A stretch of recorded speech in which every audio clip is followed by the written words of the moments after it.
നമസ്കാരം. ഇന്ന് നമ്മൾ നോക്കാൻ പോകുന്നത് നിങ്ങൾക്ക് ക്ലാരിറ്റിക്ക് വേണ്ടിയുള്ള 2 കാർഡുകളാണ് എടുക്കുന്നത്. ഇപ്പോഴത്തെ നിങ്ങളുടെ സിറ്റുവേഷൻ എന്താണ് എന്നും എന്ത് ചലഞ്ചാണ് നിങ്ങൾ ഫേസ് ചെയ്യുന്നത് എന്നും നോക്കാം.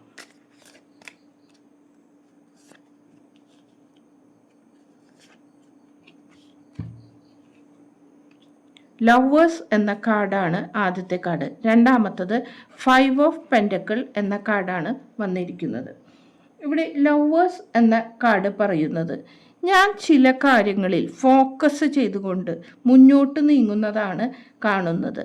അതായത് ഇനിയും ഞാൻ മുന്നോട്ട് നീങ്ങുമ്പോൾ ചില കാര്യങ്ങൾ ഫോക്കസ് ചെയ്യേണ്ടതുണ്ട്. ആ ഫോക്കസ് ഇല്ലായ്മയാണ് ജീവിതത്തിൽ, റിലേഷൻഷിപ്പിലായാലും അല്ലെങ്കിൽ ഫൈനാൻസ് എവിടെ തന്നെ ആയിക്കോട്ടെ, ആ നിങ്ങൾ ചെയ്ത ഫോക്കസ് ചില കാര്യങ്ങളിൽ യഥാർത്ഥം ആയിരുന്നില്ല എന്നതാണ് ഇവിടെ പറയുവാനുള്ളത്. ഇവിടെ 2 വ്യക്തികൾ തമ്മിലുള്ള സ്നേഹത്തിൻ്റെ ഐക്യവുമാണ് കാണുന്നത്. ഈ മനസ്സിൻ്റെ ഒരു യഥാർത്ഥ ഐക്യമില്ലായ്മയോ അല്ലെങ്കിൽ ആശയവിനിമയം ഇല്ലായ്മയോ ആണ് നിങ്ങളുടെ പ്രശ്നമായി കാണുവാൻ സാധിക്കുന്നത്. അത് റിലേഷനിൽ തന്നെ ആകണമെന്നില്ല, ഏത് മേഖലയിലായാലും, നിങ്ങളുടെ കരിയറിലാകാം, പലതിലുമാകാം. ഇങ്ങനെ ഒരു സിറ്റുവേഷനാണ് ഇപ്പോൾ അനുഭവിക്കുന്നത് എന്ന് പറയുന്നു.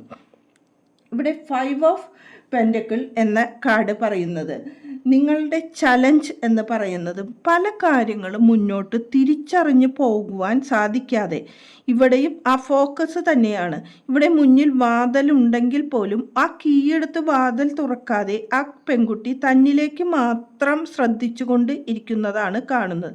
അതേപോലെ നിങ്ങളുടെ മുന്നിലെ ചലഞ്ചുകളെ നിങ്ങൾക്ക് തന്നെ ഓവർകം ചെയ്യുവാൻ സാധിക്കും എന്നതാണ് പറയാനുള്ളത്. ഇവിടെ നമ്മൾ മനസ്സിനെ അത് ഓവർകം ചെയ്യാൻ ശ്രമിക്കാണ്ട് നമ്മളിലേക്ക് ഈ വിഷമങ്ങൾ മാത്രം ഫോക്കസ് ചെയ്തുകൊണ്ടിരിക്കുന്നതാണ് ഇവിടെ കാണുന്നത്. അത് മാറ്റൂ എന്നതാണ് ഇവിടെ അഡ്വൈസായി വന്നിരിക്കുന്നത്. നന്ദി, നമസ്കാരം.